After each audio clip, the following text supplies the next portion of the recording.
2008, Juan Velasco Alvarado derrocó a Fernando Belaúnde Terry.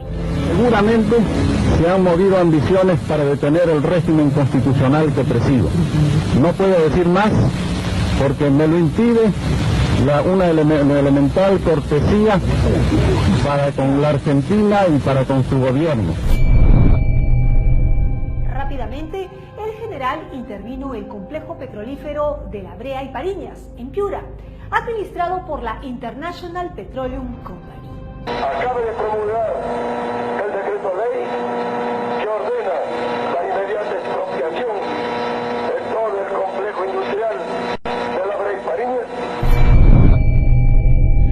A pesar de la confiscación militar, la compañía pudo retirar del sistema financiero peruano 115 millones de dólares mediante el Banco Central de Reserva del Perú. La responsabilidad recayó en los gerentes del BCR, entre ellos Pedro Pablo Kuczynski, según consta en la relación oficial de funcionarios publicada en la memoria de 1968. El gobierno militar no se lo perdonó. PPK escapó del Perú y la historia cuenta que lo hizo en la maletera de un Volkswagen por Ecuador para luego llegar a Miami. ¿Salieron huyendo por la frontera con el Ecuador, eso es cierto? Carlos y yo sí. Webb se quedó y pasó las de Caín un buen tiempo. Sandro Mariate, que era el ministro de Hacienda y Economía, estuvo preso. Sin embargo, antes del golpe militar ya se había producido el escándalo de la famosa Página 11. Esta no era otra cosa que la página del contrato donde la International Petroleum Company se comprometía a pagar determinado precio por barril de petróleo explotado en La Brea y Pariñas. Pero de pronto, la compañía no estaba de acuerdo con el precio que había suscrito. Y el gobierno no podía probar que la IPC había incumplido el contrato, pues la página 11 del acuerdo había desaparecido.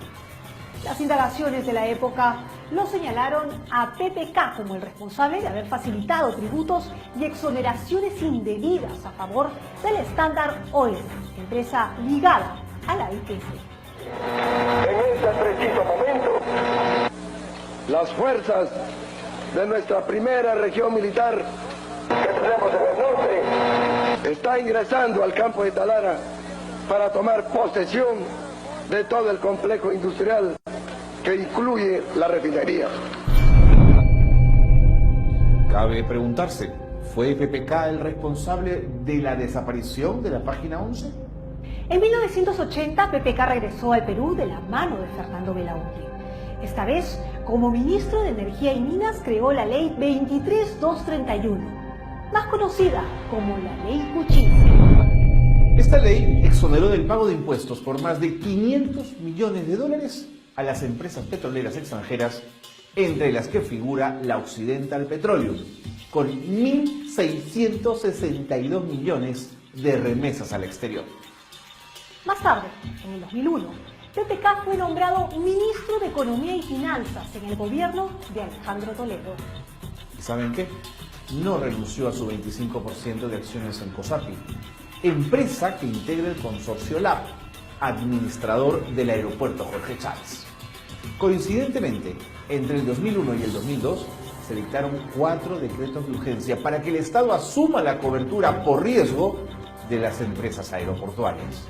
Otro caso sonado fue su participación en el proyecto Gas de Camisea. Como asesor de Han Oil, participó en el diseño de la empresa para solicitar el lote 56 y como ministro le entregó a Han Oil ese lote que tenía reservas probadas de gas para que lo dedique a la exportación. Lo que hace Kuczynski es participa justamente ya en el sector privado, y eso es lógico que lo puede hacer, pero participa en conseguir un financiamiento a Enersur, para conseguir un financiamiento a Cálida, para conseguir un financiamiento a todos los que están operando ahí. Eso es el gran operador en términos prácticos de Tenaris y en términos concretos de financiamiento. Pero hay un problema. ¿Le va a seguir haciendo para el mercado peruano? Entonces ahí es donde viene todo el problema. Kuczynski dice, regresa al Ministerio de Economía y Finanzas y luego sigue hasta la PCM, dice, ¿y cómo hacemos ahora para el gran negocio? ¿Cuál era el gran negocio? El gran negocio era cambiar las normas para permitir que que se exporte el gas a México. En 2005, en su calidad de primer ministro del gobierno de Alejandro Toledo, promovió el cambio de la ley para que el gas del lote 88, reservado para el consumo interno, también se dedique a la exportación, favoreciendo ¿a quién? A la empresa Han Oil. El amarre es que había una obligación planteada en la ley de promoción de la industria del gas. Esto es, la ley obliga a que el gas se destine principalmente al mercado interno. Y en el decreto supremo de la reglamentación decían con un horizonte permanente de 20 años. ¿Qué hace Kuczynski?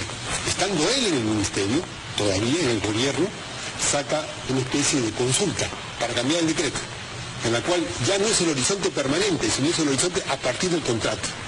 Permanente quiere decir que siempre va a haber 20 años. A partir del contrato es que empieza el 2004 y vence el 2024. Entonces, Kuczynski saca esa consulta y luego, cuando él se retira, ya sale el decreto supremo modificando esa parte que firma Quijandría. Entonces, cuando regresa Kuczynski, se dan cuenta de que el decreto supremo tenía pies de barros, porque la ley seguía vigente. Entonces, van al Congreso a sacar una nueva ley, para que en esa nueva ley se anule, se modifique la ley que obligaba a los 20 años de diseño permanente.